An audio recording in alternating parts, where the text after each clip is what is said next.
seguidora Grazi fez uma sugestão para que eu falasse sobre a cura da criança interior. Embora esse conceito não seja de constelação sistêmica, eu gosto muito de falar sobre essa questão da criança porque é fácil da gente entender, né? Então a gente consegue acessar muitas vezes imagens da nossa infância, memórias, e aí podemos começar a trabalhar de uma forma mais efetiva nossas questões emocionais. Eu vou explicar, para a gente começar o nosso papo, que quando nós estamos em formação dentro da barriga da nossa mãe e ainda nos primeiros meses, primeiros anos de vida, nós não temos uma mente cognitiva preparada para entender, né, com racionalidade, para olhar o mundo em nossa volta e entender as coisas que estão ocorrendo. Existe uma teoria que se chama cérebro trino, que diz que a primeira formação cerebral que nós temos é o cérebro reptiliano, que é uma formação instintiva. Então são partes do cérebro destinados principalmente a olhar a nossa forma de sobrevivência, né? Cuidar da nossa sobrevivência como organismo, como animal que nós somos enquanto nascemos. E depois é desenvolvido o sistema límbico, onde principalmente são processadas as emoções. E por último, o neocórtex, né, que é essa parte da frente, ele já está formado, mas ele não é acionado durante muitos anos da nossa infância.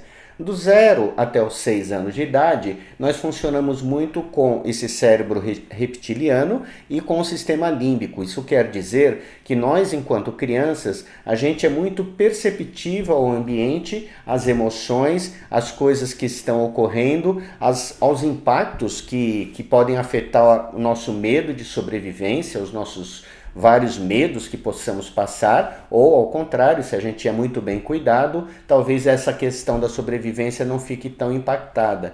E por isso, muitos dos traumas que a gente carrega na vida adulta têm a ver com esses primeiros anos de vida, quando a gente não tinha cognição para entender as coisas que estavam acontecendo.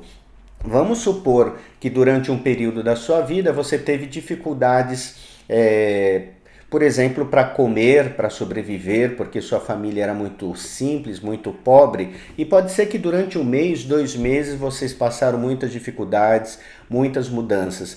A criança, naquele momento, ela não entende nada o que está ocorrendo, simplesmente ela registra as imagens, a sensação de perigo, às vezes a sensação de fome, às vezes a agressão externa do ambiente, e aquilo vira possivelmente um trauma, né? Então ela registra aquelas imagens e mesmo que depois melhore muito a vida, ela já está com aquelas marcas impactadas dentro dela e dizemos que já está com esse trauma dentro do seu organismo, né? Então o seu sistema registrou isso e depois esquece e vai para a mente inconsciente. Só que depois, quando a gente cresce, nós não lembramos mais isso e às vezes nós vamos passar por situações problema. Por exemplo, uma perda de um emprego, uma dívida, né, uma situação de agressão. E essas situações da vida do adulto podem trazer esses traumas antigos que a gente não lembra mais à tona. A experiência de medo volta com tudo. Por isso que às vezes uma situação não tão grave no dia de hoje, né, como adultos, dispara uma reatividade emocional fora de controle. A gente entra numa ansiedade muito grande, a gente entra numa reatividade, numa combatividade, enfim. O nosso emocional ele é impactado. Por quê? Porque aquela criança que está lá dentro de nós, ferida, ela vem à tona com tudo, só que agora a partir de um corpo e uma experiência de adulto. Só que o nosso lugar emocional não está sendo controlado pelo adulto, ele está sendo controlado pela criança. Por isso, a gente sempre busca olhar para essas experiências de infância, porque além desses traumas que podem, né, ter ocorrido na sua experiência, também a gente acaba aprendendo os padrões sistêmicos com a nossa educação em relação aos pais, avós, irmãos. A gente acaba entrando em mecanismos que já vêm de gerações passadas da família. Vou dar alguns exemplos. Quando existem pais conflituosos, a criança muitas vezes ela é puxada inconscientemente para entrar no meio do conflito dos pais e aí entra naquele padrão que chamamos triangulação. Quando, por exemplo, falta um pai ou falta uma mãe, a criança é meio puxada para ocupar o lugar dessa pessoa que falta, e aí dizemos que existe uma parentificação. Enfim, vários outros padrões eles surgem, mas trazem essa criança para um lugar que ela não dá conta. Automaticamente ela perde a função de criança, ela perde a possibilidade de se divertir, ela perde aquela espontaneidade, ela precisa amadurecer muito rapidamente, e aí ela não dá conta. Lógico que ela vai colocar todas as necessidades de criança, né, que é o cuidado, o carinho, o afeto, né, a segurança, o conforto, ela vai colocar isso no inconsciente porque ela teve que amadurecer muito rapidamente. Então, aí nessa questão dos padrões também ocorrem outros tipos de trauma, que significa a gente perder a nossa infância, a gente perder o nosso contato com a nossa espontaneidade, com a nossa criatividade, com a nossa liberdade, né, com a nossa curiosidade de criança, e entramos no mundo já com responsabilidades de adultos. Então isso é bem comum quando a gente está no consultório, atendemos muitas pessoas que entram nesse padrão. E, mais uma vez, vamos investigar essa infância para perceber o que está ocorrendo, o que essa pessoa está trazendo, tanto de traumas quanto de padrões.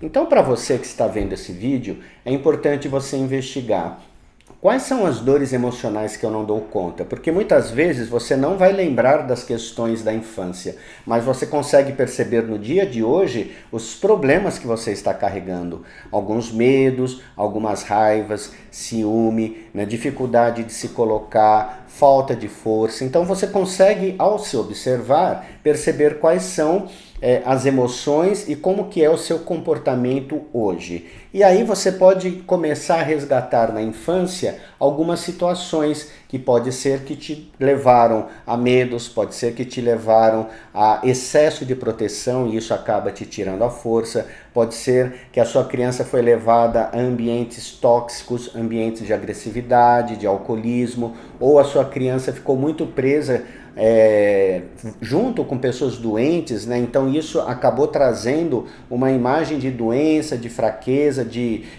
estar muito atrelado a problemas de saúde, e isso também pode ocasionar um hábito, né? Um hábito para essa criança que depois cresce e fica muito ligada em questões de saúde, seja porque ela adoece muito, ou seja porque ela busca muito pessoas doentes, né? Como se aquela criança do passado pudesse cuidar e curar daquelas pessoas doentes íntimas que conviveram com ela. Então muitas imagens que carregamos da infância, elas permanecem hoje. Costumo dizer que quanto mais a gente vai ficando em paz com o passado, quanto mais a gente aprende a lidar com as emoções, quanto mais a gente consegue entender a partir do ponto de vista do adulto que todas as emoções que a criança carregou fazem parte, né? Então a gente pode sentir raiva, a gente pode sentir tristeza, medo, qualquer coisa, né? Agonia, depressão, enfim, tudo isso faz parte. Só que quando olhamos a partir do olhar do adulto para a nossa criança, nós podemos dar conta de cuidar da nossa criança. Porque o que mais a criança gostaria era ter sido cuidada pelo pai, ter sido cuidada pela mãe. E talvez durante alguns momentos da vida dela, principalmente esses momentos mais traumáticos, ou esses momentos onde ela foi tragada, né, por hábitos, né, do sistema familiar, ela entrou em padrões familiares que não tinham a ver com ela, ela perdeu a possibilidade de se sentir cuidada, de se sentir amparada, de se sentir segura. E os pais não vão poder dar isso para nós, até porque essa é uma imagem da nossa criança que perdeu isso. Nós precisamos hoje, como adultos, nós mesmos vamos amparar nossa criança, nossas emoções, entendendo que os pais não vão poder suprir as nossas carências emocionais, financeiras, né, as nossas cobranças, e aí aos poucos nós começamos a nos afastar tanto da necessidade de ser cuidado pelos pais, quanto também pela necessidade de ser reconhecido pela família. Porque no fundo, cuidado e reconhecimento, quem precisa é a criança. Aos poucos a gente vai entendendo que nós como adultos não precisamos disso e começamos também a nos afastar emocionalmente da família. É somente nesse ponto, quando a gente realmente consegue se desvencilhar das cobranças, da necessidade de cuidado ou de ser visto pela família, que a gente começa internamente a crescer.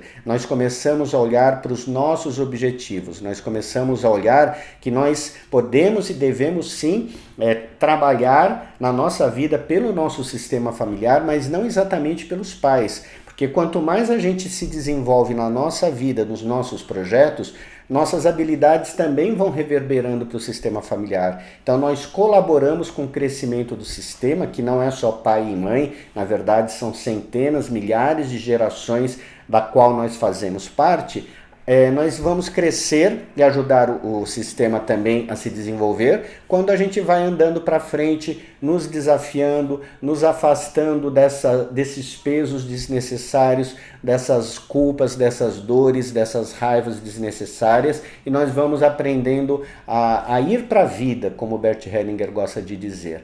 E aí, nossa criança, ela está amparada dentro de nós, nos orientando através dos lados bons da criança, que é a criatividade, como eu tinha falado, a espontaneidade, a curiosidade, a liberdade, né, esse lugar curioso, enfim. A nossa criança ela vai colaborar com a gente a partir desses aspectos positivos.